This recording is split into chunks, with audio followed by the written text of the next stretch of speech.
Bienvenidos a la primera regla de nuestro material, el siervo como estudiante de la Biblia. En esta sesión vamos a estudiar la primera regla, que es estudia cada pasaje en su debido contexto.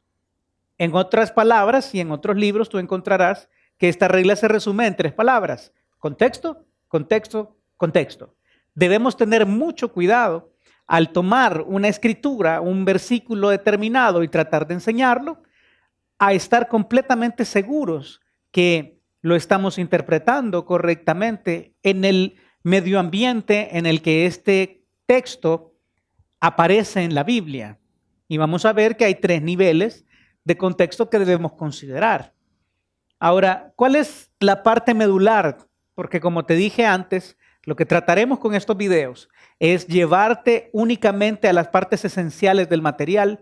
No quiero leértelo, tampoco quiero hacer hincapié en situaciones que quizás tú ya manejas o que lo vas a hacer muy bien en el momento de enseñar, y por lo tanto no voy a tratar de hacer hincapié en todo. Todo es importante. Obviamente, quien ha leído la regla se habrá dado cuenta que hay cosas ahí que nosotros podemos tomar para nuestro propio beneficio. Pero yo diría que una de las cosas que debemos tener más presente es que hay muchas personas, muchos creyentes hoy en día, que al estudiar la palabra y al enseñarla, han estado acostumbrados y expuestos a una cultura de poco cuidado por el contexto.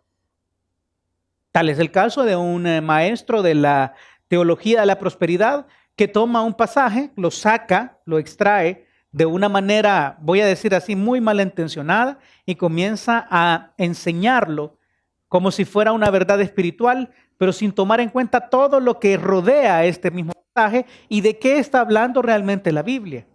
Alguien dijo una vez que lo que tienes en la Biblia es una carta de Dios para tu vida. Cada palabra cuenta, y ha sido intencional al escribir cada una de ellas para que sea propia y apta para poder entrenar en justicia al creyente, para poder edificarle, para poder redarguirle, para poder corregirle. Pero si nosotros tenemos esta cultura de sacar estos pasajes de contexto, entonces nos estamos arriesgando a ser falsos maestros. Por eso, como podrás imaginarte, es muy importante que comencemos a darle seriedad a que cada vez que nosotros utilicemos un pasaje, lo estemos utilizando dentro de su correcto contexto. De eso se trata esta regla. Tú vas a ver que en la introducción se hace mucho hincapié a que la suma de la palabra de Dios es la verdad, que Dios ha decidido poner esto en un escenario muy parecido a un rompecabezas, a donde tú tienes que buscar cada pieza y colocarla según el panorama en el lugar a donde Dios tenía la intención de colocarla. Y por lo tanto, debemos ser muy cuidadosos en el momento de tomar un pasaje y estar seguros que lo estamos interpretando correctamente de acuerdo a sus alrededores. Esto básicamente es el contexto. Primero, debemos definir qué es contexto. Y para efectos muy didácticos hemos llegado en el literal 2, en el literal A, numeral 2, hemos llegado a esta definición. Entenderemos como contexto bíblico el conjunto de circunstancias reales que sitúan un versículo en la perspectiva correcta, a fin de que el estudiante sepa con claridad por qué la Biblia dice lo que dijo. Y es muy interesante cuando te fijas en los verbos, porque la Biblia dice algo, pero esto se dijo en un principio, en un contexto histórico adecuado, a una población adecuada, y vamos a ir viendo esto en las diferentes reglas de estudio. Tú vas a darte cuenta que se lo dijo Dios a un pueblo determinado en un momento histórico con una intención. Y cuando logramos entender esto y logramos tomar correctamente el pasaje en su contexto debido, ahí muy posiblemente tenemos la oportunidad de entender el pasaje como Dios en su sabiduría lo había ideado en un principio.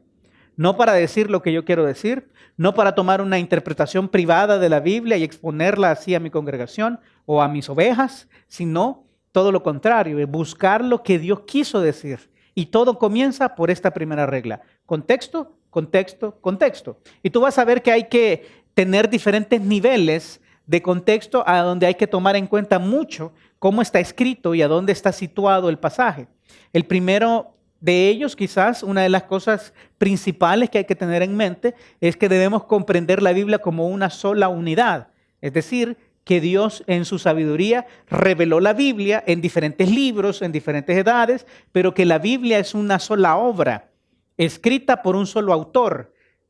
Diferentes amanuenses, por supuesto, personas de diferentes culturas, en diferentes etapas históricas, fueron inspiradas por el Espíritu Santo para poder producir lo que ahora entendemos por la Biblia. Pero detrás de ella está el verdadero autor, el Espíritu Santo, quien ha inspirado a estos escritores, a estos secretarios que él tuvo, para poder revelarnos esto. Por lo tanto, no podemos soñar en ningún momento que la Biblia es un conjunto de libros aparte que hablan de diferentes cosas y que solo han sido compilados en un solo volumen. No funciona de esa manera. Debemos entender que Dios puso una intención para revelar algo en Génesis que luego se va a complementar con algo que aparece en Apocalipsis, en Jeremías, en Isaías. Y al tener esto claro, entonces podemos comenzar a estudiar los contextos. Ahora, hay un peligro bien fuerte en que nosotros entendamos un pasaje fuera de nuestro contexto, porque al entender un pasaje fuera de contexto, el significado del mismo puede cambiar. Y tú te puedes dar cuenta que hay algunas personas que saben decir barbaridades a partir de un pasaje mal entendido o sacado de su contexto, y entonces podemos entender algo completamente diferente, muy diferente. Ahí tienes los ejemplos en este literal. También en el literal B, un texto fuera de contexto puede ser utilizado como un pretexto. Y yo sé que suena como una rima, pero lo usamos mucho para ejemplificar esta actitud que algunos maestros con muy malas intenciones han usado el pasaje fuera de contexto para exponer una interpretación privada. Pero esto se resuelve solamente con poner atención a la forma en que este pasaje está estructurado dentro de un capítulo. No, y pueden haber dos razones. Número uno es ignorancia. La persona lo hace sin saber porque es como ha sido enseñada.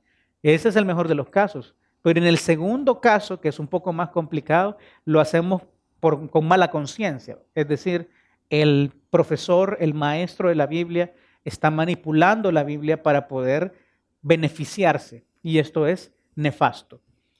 Ahora, ¿cómo debemos ubicarnos debidamente en el contexto de un pasaje? Número uno, versículo específico. Este versículo está rodeado de pasajes antes y después, versículos que están precedentes y otros que son posteriores. Al poder leer de alguna manera todo el trozo como está cortado, nosotros podemos tener una mejor idea de lo que está sucediendo. ¿Cómo así? Si tú tienes un versículo y no logras entender realmente qué está diciendo, vete unos 5 o 6 versículos antes y trata de leer 5 o 6 versículos después para darte una idea de cómo va estructurado este versículo en una frase más grande.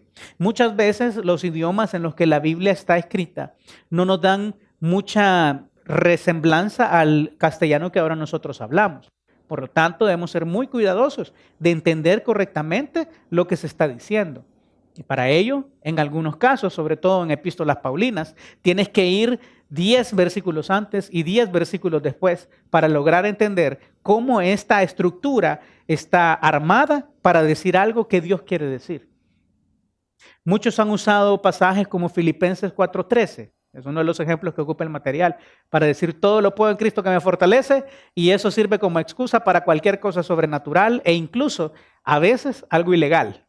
Se puede decir, pero si uno mira el pasaje en su contexto, lo que está diciendo Pablo realmente es que él está preparado para tener abundancia y para pasar necesidad, porque todo lo puede en Cristo que le fortalece. Leyendo tan solamente un versículo antes, nos damos cuenta de cuál es el sentido correcto del pasaje.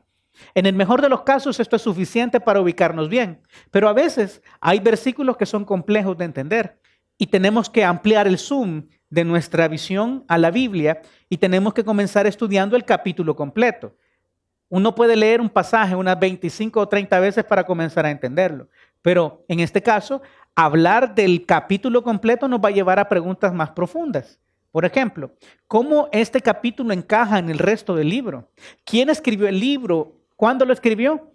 ¿Y para qué lo escribió? Siempre hay una intención detrás. Y normalmente, en la mayoría de libros de la Biblia, tú puedes encontrar esas intenciones al principio de cada libro o al final de cada libro. Y ahí puedes ver cuál era la intención divina y, por supuesto, de inspirar a un hombre para que escribiera esto. ¿Quieres un ejemplo? Bueno, puedes ver Juan, capítulo 1. Tú puedes ver cómo en el primer capítulo de Juan, Dios revela a través de Juan que la preexistencia de Jesús es algo muy importante. Le llama el Verbo, que era con Dios y era Dios, y esta luz habitó entre nosotros. Este Hijo de Dios vino a la tierra, y entonces comienza el libro. Al final de Juan también hay una declaración de intenciones. Él dice que esas cosas las ha escrito para que puedan creer que Jesús es el Hijo de Dios. Entonces ahí está clara la intención determinada. Pero para poder entender cómo esto encaja en un solo pasaje de la Biblia, en un solo versículo, debemos haber leído el libro. Y tú dirás, o sea que cada vez que tengo que enseñar un pasaje o un versículo o una cantidad de versículos limitada, tendría yo que leer un capítulo completo. No solo eso. Hay que tratar de ubicarse en el libro tal cual está escrito. Y este es la panorámica completa de la escritura. Debemos entender cómo cada pasaje forma parte en una estructura de un libro y cómo este libro también forma parte de la Biblia. Hay algo que se llama canon y tú te vas a dar cuenta que los cánones, o sea, la forma en que los libros están ordenados, declara teología. Y es muy interesante ver cómo por lo menos en nuestra Biblia, Reina Valera 1960, que es la que la mayoría usamos, este canon declara teología. Por ejemplo, los libros están colocados conforme a sus características. Si tú tienes de Génesis a Deuteronomio, el Pentateuco es un libro histórico. Y luego vienen una serie de libros históricos, Josué, Jueces, hasta Ruth y Primera de Samuel, Segunda de Samuel, hasta terminar en Crónicas. Luego, después de Esdras y Nehemías, comienza lo que llamamos los libros poéticos, Salmos, Proverbios, Eclesiastés, Cantares. Y luego comienzan profetas mayores, profetas que cubrieron grandes extensiones de literatura, y luego profetas menores. ¿Tú ves cómo esto está ordenado? No cronológicamente, sino teológicamente, para sistematizar de alguna manera la forma en que estudiamos la Biblia. Esto es importante saberlo para poder nuevamente interpretar cada pasaje en su debido contexto. ¿En qué debes hacer hincapié? Bueno, vas a tener un ejercicio al final para poder usar algunos de los principios que has aprendido. Y yo te animo a ser muy intencional a leer Mateo 24:13, que históricamente ha sido usado como un pasaje para defender esta doctrina de la pérdida de la salvación. Si lo lees en su correcto contexto, y yo te animo a que te tomes el tiempo con tus estudiantes para ir paso a paso determinando que eso no es lo que este pasaje dice. Por lo tanto, vas a tener al final un buen ejemplo, una buena aplicación de esto, solamente con contexto. Ver a qué se refiere, de qué está hablando, qué es lo que Jesús está diciendo, a quién lo está diciendo, y ahí podemos tener mucha paz, porque un pasaje tan conflictivo como este puede darnos todo lo contrario, la seguridad que la salvación es un regalo de Dios que permanece para siempre. Bueno, eso ha sido todo. Si tienes preguntas, háznoslas saber por los canales adecuados y yo espero verte en la siguiente lección.